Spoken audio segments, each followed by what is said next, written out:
Hello കൂട്ടുകാരെ, നമ്മുടെ ഒരു പുതിയ വീഡിയോയിലേക്ക് എല്ലാവർക്കും സ്വാഗതം. അപ്പോൾ നമ്മളിന്ന് രാവിലെ അവധി ദിവസമായിരുന്നു കേട്ടോ. അവധി ദിവസമാണെങ്കിലും രാവിലെ അടുക്കളപ്പണിയൊക്കെ ഞാൻ നേരത്തെ കഴിഞ്ഞായിരുന്നു. എന്നാലേ മുറ്റത്തോട്ടിറങ്ങി എന്തെങ്കിലുമൊക്കെ ഒന്ന് ചെയ്യാൻ പറ്റുള്ളൂ. അപ്പോൾ രാവിലെ ഞങ്ങളൊരു കാച്ചിൽ പറിക്കാൻ പോവുകയാണേ. നമ്മുടെ ഈ സൈഡിലൊരു കാച്ചിൽ നിൽപ്പുണ്ട്. അത് കുറേ ദിവസമായിട്ട് നോക്കി വെച്ചേക്കും. അതൊന്ന് പറിച്ചെടുക്കാനായിട്ട് ഏട്ടനോടുള്ളപ്പോഴേ പറ്റുള്ളായിരുന്നു. വലിയൊരു മൂടായിരുന്നേ, അതുകൊണ്ട് അങ്ങനെ നോക്കി വെച്ചേക്കുമായിരുന്നു. അത് പറിച്ചെടുക്കുവാണേ. കുറേ പണിപ്പെട്ടാണേലും ഇതേ നമ്മൾ കാച്ചിൽ ഒടിയാതെ പറിക്കാൻ നോക്കുമായിരുന്നു കേട്ടോ. ആദ്യത്തെ ഒരു കഷ്ണമൊക്കെ നല്ല ഒടിയാതെ നല്ല അടിപൊളിയായിട്ട് കിട്ടി. വെള്ളക്കാച്ചിലാണേ. ഞങ്ങൾക്ക് ഏറ്റവും ഇഷ്ടം കാച്ചിൽ, ചേമ്പ്, ചേന എല്ലാം ഇഷ്ടമാണ്. എനിക്ക് ഭയങ്കര ഇഷ്ടമാണ്. നേരത്തെ ഈ പറഞ്ഞതിനോടൊന്നും വലിയ താല്പര്യമൊന്നുമില്ലായിരുന്നു. പക്ഷേ ഇപ്പോൾ എന്തോ അതിനോടൊക്കെ വലിയ ഇഷ്ടമായി തുടങ്ങിയിട്ടുണ്ട് കേട്ടോ. അപ്പം 2-3 നേരം പുഴുങ്ങി കഴിക്കാമല്ലോ എന്നുള്ളത്. പിന്നെ നമുക്ക് വീട്ടിലേക്കൊക്കെ കൊണ്ടുപോകാൻ അതിനുള്ള ഉണ്ട്. അതെടുത്ത് ഞങ്ങൾ താഴെ കൊണ്ടുവച്ചിട്ട് പിന്നെ വേറെ കുറച്ച് പണിയുണ്ട് കേട്ടോ. ഞാനിപ്പോൾ കാച്ചിൽ പുഴുങ്ങാൻ നിന്നില്ല. കുറേ പണിയുണ്ട് മുറ്റത്ത്. അപ്പോൾ അതിന് കയറിയാൽ പിന്നെ അവിടെ അടുക്കളയിലായി പോകും. ഈ ഒരു ഭാഗം നന്നായിട്ട് ക്ലീൻ ചെയ്യാനായിരുന്നു. ഭയങ്കരമായിട്ട് കറുകപ്പുല്ല് കയറിയായിരുന്നേ. അവിടേക്ക് ഒന്ന് ചെത്തി വൃത്തിയാക്കി. അപ്പം 2 പേരോടുണ്ടെങ്കിലേ എല്ലാം നടക്കുള്ളൂ. തന്നെ ആകുമ്പോഴത്തേക്ക് ഒത്തിരി സമയം എടുക്കും. ഇത് തീരത്തുമില്ല. അപ്പോൾ എളുപ്പം അതൊക്കെ തീർന്നു കേട്ടോ. അത് കഴിഞ്ഞ് ഏട്ടന് ഒരു വഴിക്ക് പോകണമായിരുന്നു. ചെണ്ടമേളം ഉണ്ടായിരുന്നു. ഏട്ടനപ്പോൾ പോയി. പിന്നെ ഞാനും പിള്ളേരും കൂടെ ബാക്കി ഇതേ ഈ കുറച്ച് അടുക്കളത്തോട്ടത്തിന് വേണ്ടിയിട്ട് കുറച്ച് പരിപാടിയാണ്. എനിക്ക് കുറച്ച് മീൻപെട്ടി കിട്ടിയായിരുന്നു. നമ്മുടെ ഒരു സുഹൃത്ത് അണ്ണനുണ്ട്.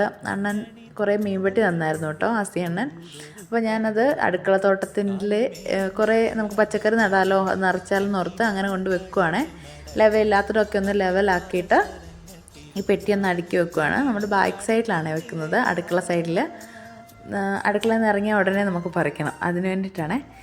അപ്പോൾ ആ പെട്ടികളൊക്കെ ഒന്ന് അടുക്കി അതിൻ്റെ അടിയിൽ കരിയില ഇട്ടു. പിന്നെ ബാക്കി ഇടുന്നത് മണ്ണും പിന്നെ നമ്മുടെ അടുക്കള വേസ്റ്റ് എല്ലാം കൂടെ പൊടിഞ്ഞ് അങ്ങനെ ഒരു പൊടിയുണ്ട്, അതും കൂടി ഇടാമെന്ന് ഓർത്താണ്. ചാണകപ്പൊടി ഇപ്പോൾ ഇല്ല, ചാണകപ്പൊടിയൊക്കെ തീർന്നു, ഇനി വാങ്ങണം. അതെല്ലാം അങ്ങനെ സെറ്റ് ചെയ്ത് വെക്കുവാണ് കേട്ടോ. മൊത്തം 8 പെട്ടി ഉണ്ടായിരുന്നു. അതിൽ 4 എണ്ണം ഞാൻ ഇന്നലെ നിറച്ചായിരുന്നു. പിന്നെ ബാക്കി 4 എണ്ണമാണ് ഇന്ന് നിറച്ചത്.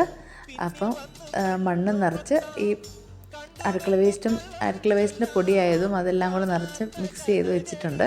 ഒന്നും നട്ട് വെക്കുന്നില്ല കാര്യമായിട്ട്. പിന്നെ ഒരു പെട്ടിക്കകത്ത് മാത്രം ഞാൻ കുറച്ച് വഴുതനത്തൈ നിൽപ്പുണ്ടായിരുന്നു, അത് നട്ടു വെച്ചു. ബാക്കി ഒന്നും നട്ടില്ല കേട്ടോ. അത് വഴിയെ നമുക്ക് കൈ കിട്ടുന്നതൊക്കെ പിന്നെ കുറച്ച് അരിയൊക്കെ മേടിച്ചിട്ട് പാകണം. ഇനിയിപ്പോൾ മൊത്തം ചപ്പായിരുന്നു മുറ്റത്തെല്ലാം. അതെല്ലാം ഒന്ന് തൂത്ത് വൃത്തിയാക്കി. അപ്പോൾ തന്നെ ശരിക്കും മടുത്തായിരുന്നു കേട്ടോ. നന്നായിട്ട് വിശക്കാനും തുടങ്ങിയായിരുന്നു. അപ്പം ചെടി നനയ്ക്കാനായിട്ട് തുടങ്ങിയപ്പോൾ പിള്ളേരത് വാങ്ങിച്ചു. അപ്പോൾ പിന്നെ അവിടുത്തെ നനയ്ക്കട്ടെ, അതിൻ്റെ ബാക്കി ഞാൻ നനയ്ക്കാമെന്ന് ഓർത്ത് അവരെ ഏൽപ്പിച്ചേച്ച് ഞാൻ അകത്തോട്ട് കയറി. പിന്നെ കുറേ തൂക്കലും തുടക്കലും ഒക്കെ കഴിഞ്ഞിട്ട് എളുപ്പം കാച്ചിൽ ചെത്തി അടുപ്പിലോട്ട് വെച്ചിട്ട് കുളിക്കാൻ പോവാണേ. കുളിച്ചിട്ട് വരുമ്പോഴത്തേനും വെന്തിരിക്കുമല്ലോ. നന്നായിട്ട് വിശക്കുന്നതുകൊണ്ട് വിശപ്പ് വരുമ്പോഴത്തേനും കഴിക്കുകയും ചെയ്യാം. അങ്ങനെ കുളിച്ച് വന്നിട്ട് ഞാനൊരു മുളക് ചമ്മന്തിയൊക്കെ ഉണ്ടാക്കി കാച്ചിലും കൂടെ കഴിക്കാൻ പോവാണ്. നമ്മുടെ ഇന്നത്തെ ഒരു വീഡിയോ ഇത്രയും നേരം കണ്ട് നമ്മളെ സപ്പോർട്ട് ചെയ്ത എല്ലാ സുഹൃത്തുക്കൾക്കും ഒരുപാട് നന്ദിയുണ്ട്. അപ്പോൾ ഞാൻ കഴിക്കട്ടെ. ഇനി അടുത്തൊരു വീഡിയോ ആയിട്ട് പിന്നെ കാണാം.